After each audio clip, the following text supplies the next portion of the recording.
فرمایا عائشہ نفسا نفسی کا عالم ہوگا، میری امت گناہوں کی وجہ سے جہنم کے کنارے پہ کھڑی ہوگی، نفسا نفسی کا عالم ہوگا، اور اس وقت اللہ تعالیٰ کہے گا محمد مانگو کیا، میری امت کو بخش دے، اللہ میری امت کی شفاعت فرما، اللہ میری امت پر رحم و کرم۔ تعالیٰ نے آدم سے لے کر محمد الرسول اللہ صلی اللہ علیہ وسلم تک جتنے رسولوں کو، جتنے نبیوں کو اس دنیا میں مبعوث فرمایا، سنیے بہت پیاری بات بتا رہا ہوں، جتنے نبیوں کو بھیجا ان سارے نبیوں کو ایک دعا دی تھی اختیاری، اے نبیوں اے پیغمبروں میں تمہاری کوئی دعا سنوں یا نہ سنوں لیکن ایک دعا کا اختیار تمہیں دیتا ہوں، مانگو جو تمہیں مانگنا ہے، جو تم مانگو گے وہ میں دوں گا، اختیار دیتا ہوں جو تم مانگو گے وہ میں تمہیں دوں گا۔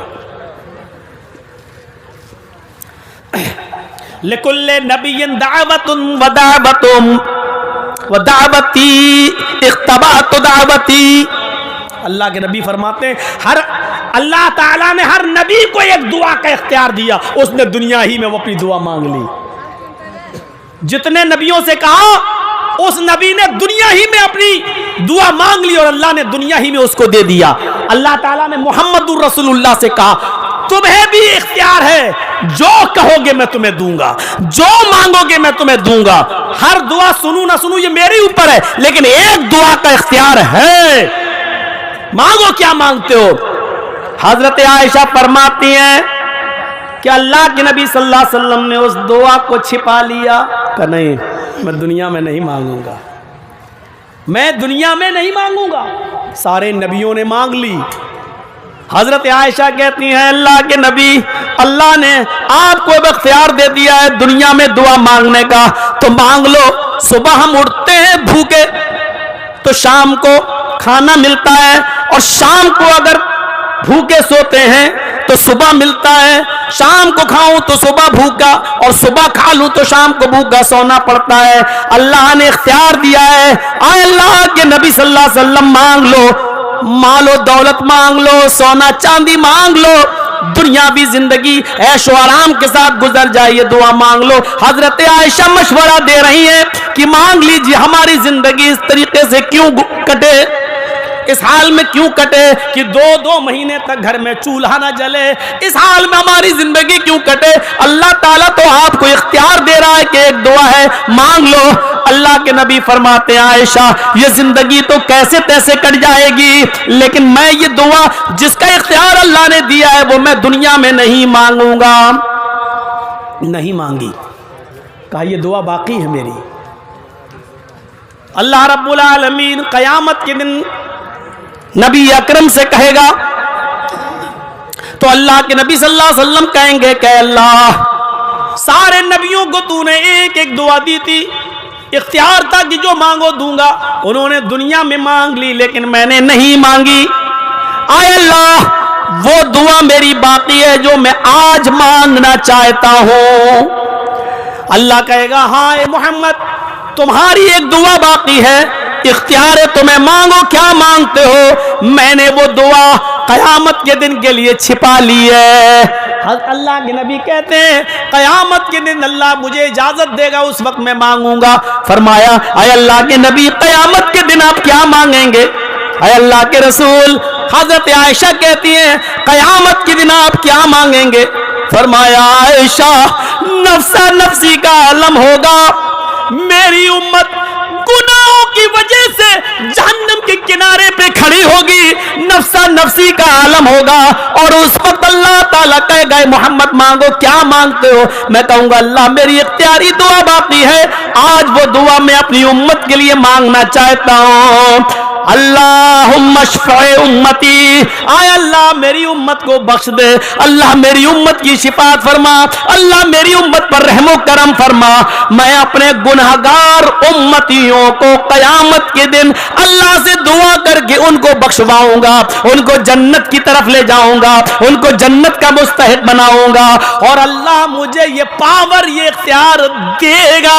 میرے بھائیوں نبی اکرم کا دعا کو چھپا لینا جبکہ सोना मांगने का अधिकार, चांदी मांगने का अधिकार, दौलत मांगने का अधिकार नबी को है, लेकिन अल्लाह के नबी सोना नहीं मांग रहे, दुनिया में अपने लिए कुछ नहीं मांग रहे और उस दुआ को छिपा रहे हैं कि कयामत के दिन में मांगूंगा।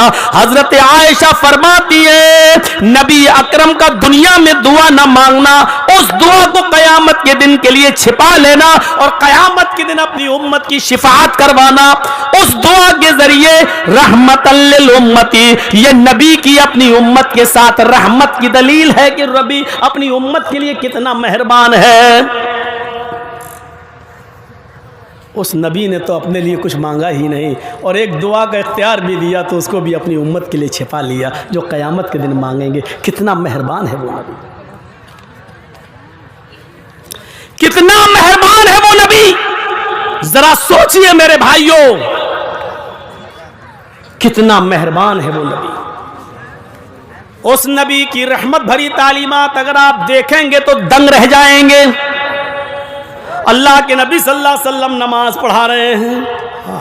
उस जमाने में औरतें मस्जिदों में नमाज पढ़ने के लिए आया करती थी, पर्दे की ओर से नमाज पढ़ा करती थी। मुसलमानों जरा सुनो, नबी की रहमत का जरा नजारा देखो। अल्लाह के नबी नमाज में होते थे और नमाज में आप लंबी किरत करने का इरादा करते थे और आप शुरू कर देते हैं।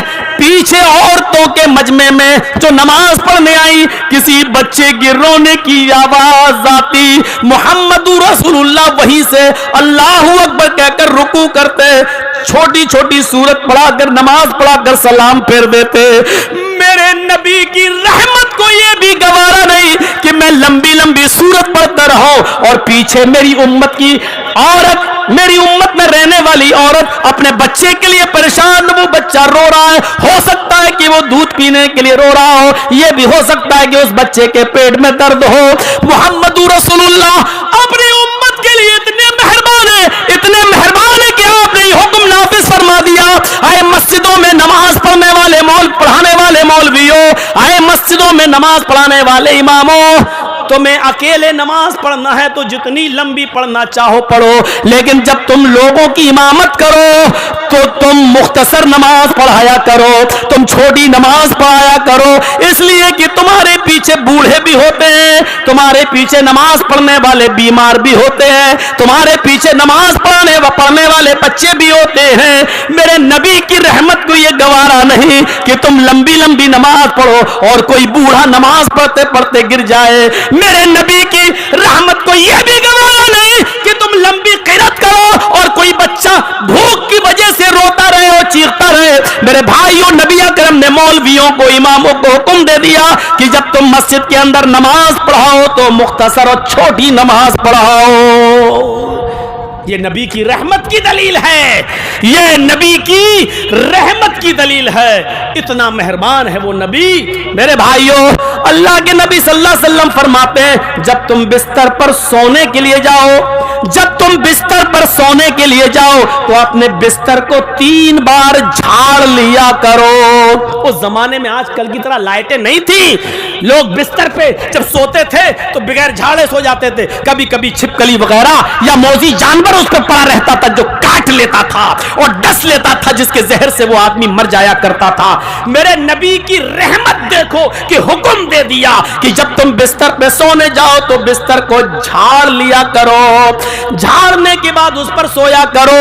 नबी अकरम की रहमत को यह गवारा नहीं कि मेरा उम्मती ईशा की नमाज पढ़ के बिस्तर पर ऐसी आए और लेट जाए और कोई खतरनाक जानवर मेरे उम्मती को काट ले और उसके जहर से वो मर जाए।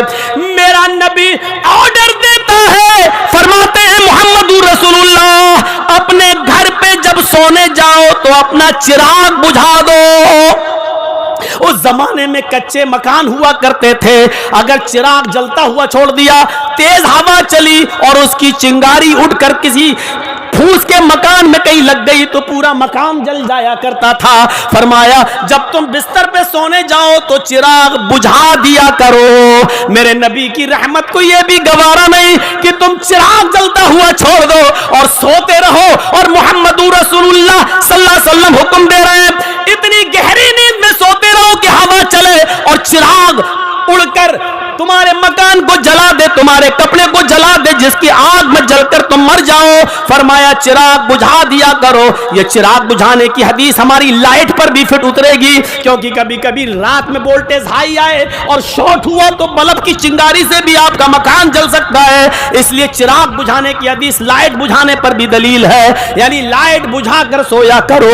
ये अल्लाह के नबी सल्लल्लाहु अलैहि वसल्लम का हुक्म है। आपने फरमाया लोगों जिनके घरों की छत खुली हुई हो और उस पर चार दीवारी न हो तो खुली हुई छत के ऊपर न सोया करो, उसके ऊपर मुंडेर बांध लो, चार दीवारी कायम कर लो।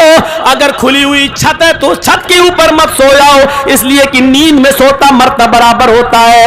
अचानक पेशाब करने के लिए उठे और नींद की हालत में हो तो ऐसा ना हो कि रात के अंधेरे में तुम उस चार दीवारी से जमीन के ऊपर गिर जाओ, नीचे गिर जाओ और मर जाओ। तो फरमाया खुली हुई छत के ऊपर मत सोया करो। अगर छत खुली है और मुंडेर नहीं बंदी तो आपने फरमाया उस खुली हुई छत के ऊपर मत सोया करो। एक सहाबी मस्जिद में नमाज पढ़ने के लिए जा रहे हैं और उनके हाथों में कई तीर हैं, तीर का एक गुच्छा बंधा हुआ है और तीर की नोक आगे की तरफ होती है ना, वो कमान में लगा के जब छोड़ते हैं तो आगे कोई आदमी घायल हो जाता है, तो वो ऐसे लेके चल रहे थे तीर, ऐसे जैसे हम लोग लाठी वाठी लेके चल रहे हैं। तो वो सहाबी अजान की आवाज सुने मस्जिद में जाने लगे और तीर ऐसे ऐसे लेके जा रहे थे। अल्लाह के नबी वुजू बना रहे, नबी की नजर उस सहाबी के ऊपर पड़ी जो तीरों का गुच्छा लपेटे हुए है और तीर की नोक बाहर की तरफ निकली हुई है। आपने वुजू बनाना छोड़ दिया। मुस्लिम शरीफ की हदीस है, आप उस सहाबी के पास आए, आपने फरमाया अपनी मुट्ठी, अपना हाथ इन तीरों के नोक वाले हिस्से पर रखकर इनको छिपा लो, यानी आगे के हिस्से को मजबूती से पकड़ लो। मुस्लिम के अल्फाज, कैला तख्दिशो मुस्लिमन, कहीं तुम्हारे हाथ के तीरों की नोक से कोई मुसलमान जख्मी ना हो जाए, किसी सहाबी को ये तीर चुभ ना जाए। मेरे भाइयों, ये नबी की रहमत है। मेरे नबी की रहमत को ये भी गवारा नहीं कि कोई सहाबी तीर लेके चल रहे हैं और अंदाजे से बाहर वो तीर किसी सहाबी को लग जाए, किसी मुसलमान को लग जाए और वो जख्मी हो जाए। मेरे नबी की रहमत को ये भी गवारा नहीं है। मेरे भाइयों, आप अंदाजा लगाइए कि कितना मेहरबान है वो नबी, कितना